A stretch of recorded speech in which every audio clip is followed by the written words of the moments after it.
Can I ask you something? Question? When was the last time you opened Instagram and believed what you were looking at? Not liked it, not envied it, actually believed it. Because somewhere along the way, social media stopped becoming a place where people shared their lives and became a stage. Everyone's performing. Everyone's selling something. Everyone has personal brands. Everyone has the perfect morning routine, the perfect relationship, the perfect body, the perfect mindset. And the scary part, most of us don't even realize we're acting. The world is a stage. Now, this is not to bring any hateration or hollerating into this dancery, but today I want to talk about something I genuinely think is killing social media. Authenticity. Or more accurately, the death of authenticity online. What's poppin', gang? It's your boy Poppy JB here, and we are here today with another episode. Shall I say welcome back or welcome if you're new here? I'm glad to see you. You know what I'm saying? Just a little bit. And if you've been listening for a while, thank you. You know what I'm saying? Because it's a couple of years in the making. We still building some things. Whatever. Thank you. Because today's conversation isn't just about influencers. It's about all of us.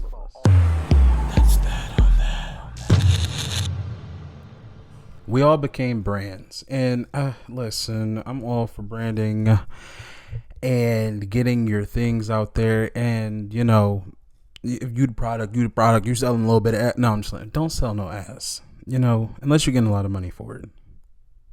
You know, but either way, I'm all for you. Just like, I'm all for everybody getting to the bag. You know what I mean? Monetizing on yourself, doing shit and making money. I ain't mad at it because I'm trying to get there too. Okay. But we all became brands. I remember when social media was messy. People uploaded blurry photos, bad lighting, random Facebook statuses that nobody asked for. Shouts out to my younger self, big and bold online, just posting whatever the fuck. You know what I'm saying? You know, to be honest, statuses, truth is, LMS, like my stat, and I'ma send you something. You know what I'm saying? It was a good old time back in the day. And it's crazy to even say back in the day, because we young as fuck, but we still getting old as fuck too. Because, you know, being an early Gen Z or a zillennial, some might say, because I was born in the 1900s. Yeah, I get to say back in the day now, because we are like kind of like the new pre-unks, if we're not already the unks and the aunties out here. I mean, I've been on the grill and I got my slides. So what does that make me? But either way, back in the day, you know, it was a good time. And this was even after and still, I guess you can say during the time where the internet was the wild, wild west. Because I wasn't, you know, on the AOL chats and chat rooms and all that other good shit back in the day. Now, I did have, like, back in, like, the early 2000s. Now, I did have a MySpace and Millsberry, you know. But I wasn't doing all of the other shit that, you know, the teens and the other people were doing in the early 2000s. I was barely a teen at that time, okay? But before I get sidetracked, because you know I will, videos and the shit like that was it was lit back in the day. The videos looked like they were filmed on a potato or toaster. You know what I'm saying? Audio was jacked up. I mean, some of y'all videos still look like that now, and some of y'all videos sound like that now. But I ain't hating. Nobody cared. Nobody was trying to go viral. Nobody was optimizing engagement. Nobody was thinking, will this fit my aesthetic? Now, we can blame the algorithm, but I'll come back to that at another time. Now, everything is curated. Your Instagram feed has to match. Your captions have to sound deep. TikTok needs a hook in the first 3 seconds. Like, oh my God, man. And to the caption sounding deep. Like, I'm all philosophical and all other good jazz in real life. And I love a good poem piece real quick. And I love to answer in a nice, you know, poetic way at times. Because it says so much without saying so much. But nobody's trying to, you know, the time that you really take sometimes I'm getting better at it now, but sometimes the time that it takes to even remember or not remember but craft a fucking perfect caption, like that shit is, it is what it is. But a picture's worth 1,000 words. Your life has become content. We're filming everything, you know, and I mean, everything is content. We don't need to know everything about your life, but go off. Make that motherfucking money. You know what I'm saying? What she said, because I got money and I got food stamps now. Shout out to, I forgot her name. But yeah, and I don't even blame the creators because the internet rewards performance, not authenticity. Think about it. The algorithm doesn't care if you're genuine. It cares if people are watching. Outrage keeps people watching. Perfection keeps people watching. Drama keeps people watching. And we all like a little piece of drama. I guess that's just human nature, or just the brainwashing of society. MK Ultra and all other, not even just MK Ultra, because that's like a whole nother like brainwashing thing, but you know, the everyday societal norms. But anyway, people become whatever gets attention, and that's the dangerous part. You don't wake up one day deciding to become fake. I mean, sometimes you ain't gotta wake up to become fake. Sometimes you just is a fake ass bitch or fake ass. I'm just saying, you know what I'm saying? So this is not for y'all, but you know, this can be for y'all too. But either way, you don't just wake up one day trying to be fake. It happens slowly. You start editing yourself. You start posting certain opinions. You start saying things because they'll perform better.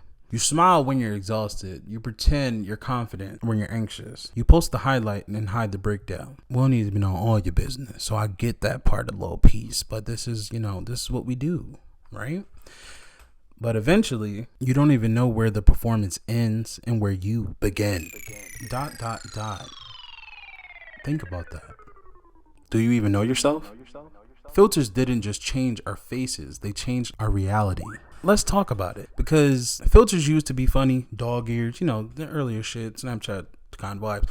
Dog ear, well, I guess that was like the beginning of the end, because they brainwashing, but it's all part. Anyway, the dog ear filters, the rainbow vomit, stupid Snapchat lenses. Filters can literally reshape your face, and it's not even just like on some picture type shit. This is like a video.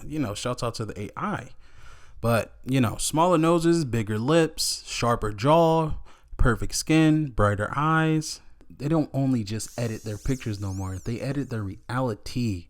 It's a whole bunch of catfishes out this bitch. And you ain't even got catfish with nobody else's photo. You can catfish with your own fucking photo, and you can just, make your shit look up. Now I know, we've seen some of them, we've seen some people out there. Be like, who the fuck are you? Bitch, you don't look like that online. You don't look like that. I met you in person. Who is this bitch online? You're lying to me. Somebody's lying. And once again, this ain't to shame or anything else like that. Do what you do. You know what I'm saying? But just know, we know the difference. You look like this in person, but then you look like that online. Not knowing, bitch, I gotta see you in person. You know what I'm saying?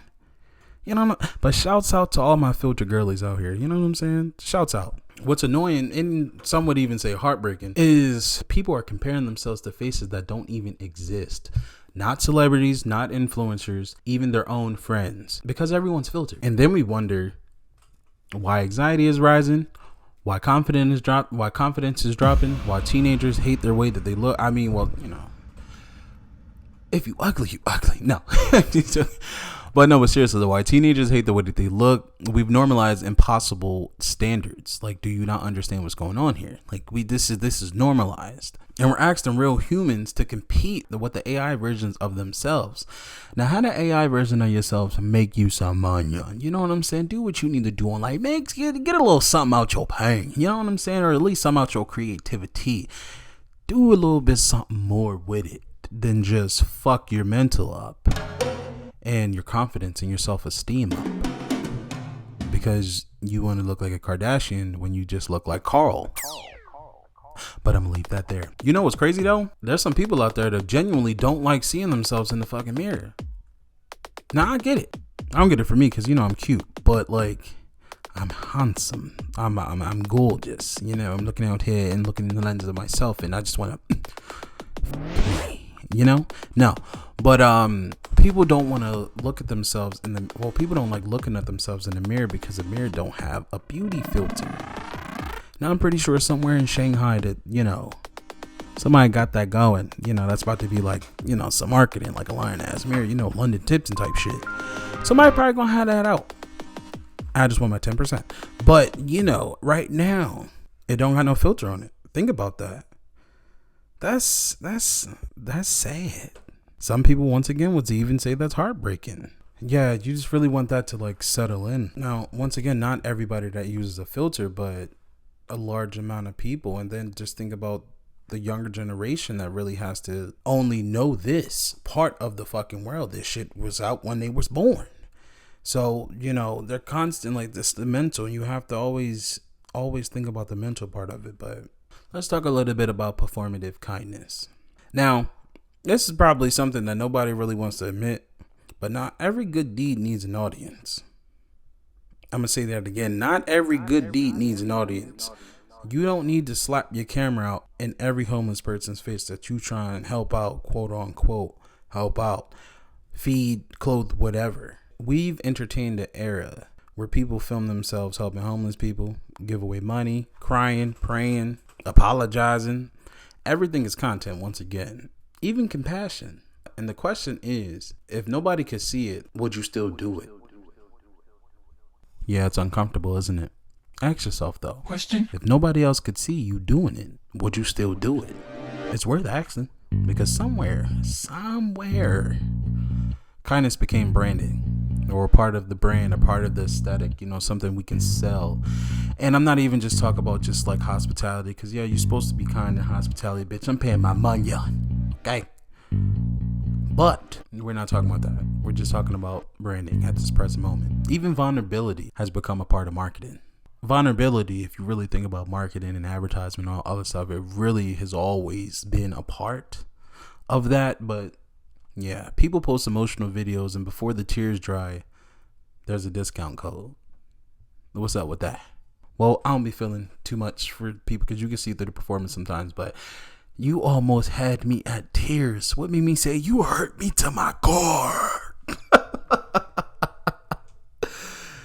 And you just trying to sell me some motherfucking tissues. Bitch, I'm not. Get off my TL with this bullshit, okay? I'm not saying everyone is fake. I'm saying the internet has made authenticity profitable, which means even authenticity can become a performance. And, you know, it could be a mind fuck of saying, okay, well, if something's authentic versus performative, that kind of is polar opposite, and they, you know, they can't be paired together, or two things can't be true at the same time when it comes to the two. But that's a fucking lie, because you can authentically perform. Yeah, hopefully I said that right, but whatever. Niggas is exhausted out this motherfucker. Okay? Why? People are exhausting out this motherfucker. And why we're all exhausted, I genuinely think it's one of the biggest reasons people are mentally exhausted today. All of the fucking performance. Niggas is always acting. We're consuming hundreds and sometimes even thousands of people's highlight reels every single day. Constant performance. It's not even just we turn on the tele or go to the movie and, you know, and really just rock out and have our performance there, or even go to a fucking stage play. No, this is every point of the day. Online, sometimes even offline, depending on what part you're living in, but definitely online every single day. Someone's getting engaged, someone bought a house, someone started a new business, someone has abs. Shouts out to my six pack. Someone's traveling to Europe, or traveling all in Europe. You know what I mean? Someone just made 6 figures. Some has the perfect family. Someone waking up at 5 o'clock. Someone's journaling. Shout out to Moesha. Someone's meditating. Someone's drinking green juice. Meanwhile, you're sitting on your couch wondering, why do I feel behind? Because you just watch it, not participating. But okay. But you don't really see people posting their debt, their panic attacks, sometimes depending on what part of TikTok you're on, failed relationships, loneliness, burnout, crying in their bedroom, sliding down the wall and fucking grabbing the rain as if this is an R&B video from the early 2000s. You know what I'm saying? Some people don't post their therapy appointments, or even the uncertainty that they're experiencing in life at the present moment, because that doesn't fit the aesthetic. Stay with me. Maybe authenticity isn't dead. Maybe we're just starving for it. You know what videos I actually remember? Not the perfect ones, the honest ones, the awkward ones, the one where someone laughs halfway through because they forgot what they're saying, the ones where somebody admits, I don't have my life together, because that's human. I think people are tired of perfection. Mama said you a pretty girl, you was in your head, doesn't matter. That's my jam. But either way, like, people are tired of perfection. Shit, I'm a Virgo. Some would say perfectionism, and all other good jazz. I love to get shit down to the T and make sure everything is put in place and in order. However, I'm fucking tired of perfection. I've also come to the conclusion that what's perfect to me isn't perfect to you, and you can't really try to perfect every fucking thing, because what's perfect to me isn't perfect to you. You know what I'm saying? And they say, shit, now I still want my shit put together, but what's perfect?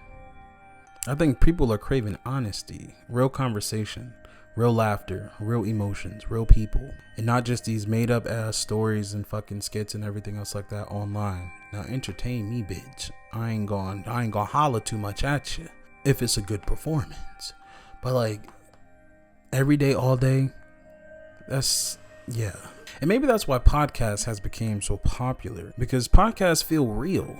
Outside of the ones that's, scripted. Shit, even the ones that are scripted, you got your concept right. If this is the branding behind everything, you know what I'm trying to say. But either way, podcasts feel real. No filters, no perfect transitions outside of production, because I'm trying to do a little something. No 20-second attention spans. Now, I'm not gonna come at myself too much, because my attention span is a little, you know what I'm saying. But just, I don't need you to pretend like you're okay. I don't need you to have the perfect life. I don't need your morning routine to start at 4:30 a.m. I just want people to be people again. Dr. Seuss, fuck you mean? Like, come on, snap. That was a bar. That was a bar. And if you think that wasn't a bar, like, fuck your mother. No. So maybe today, before you post anything, ask yourself one question. Am I sharing this or am I performing it? There's a difference. Now, not for your businesses, and all of the things. You making money online, this is what you dish your shtick. Do what you gotta do, ho. But just ask yourself again, am I sharing this or am I performing it? Don't beat yourself up too much. You're making a little bit of money from it. We gotta do what you gotta do. I'm just saying. But maybe the rebellious thing you can do in 2026 is simply be yourself. Not the algorithm's version, not your followers' version, not your family's version. Your version of you. Authentically. Because trends die, algorithms change, platforms disappear, but authenticity, my friend, that lasts. And if you're listening to this, I just hope you remember, you don't owe the internet perfection. You don't owe strangers a carefully curated life. You don't have to become a brand to be valuable. Sometimes you do, but follow me. Sometimes the most powerful thing you can be is real. That's that on that podcast. I'm just saying. But if this episode made you think, send it to somebody who's been feeling this too. I would like to hear your thoughts and opinions, and don't make it too long because my attention span. But I love to hear what you got to say. And, how do you feel about this? Do you agree? Do you disagree? So on, so forth. Let's open up the conversation in the comments. Also, too, what's one thing social media has made you question about yourself? Leave a comment, send a message, share this episode. I'm just saying. Share with a friend, that's your mama, that's your friend, that's your daddy. Share it with everybody. You know what I'm saying? And until next time, put your phone down once in a while. Go have a conversation no one can like, no one can comment on, and no one can turn into content. I'll see y'all niggas next time I see y'all niggas. Cue my outro.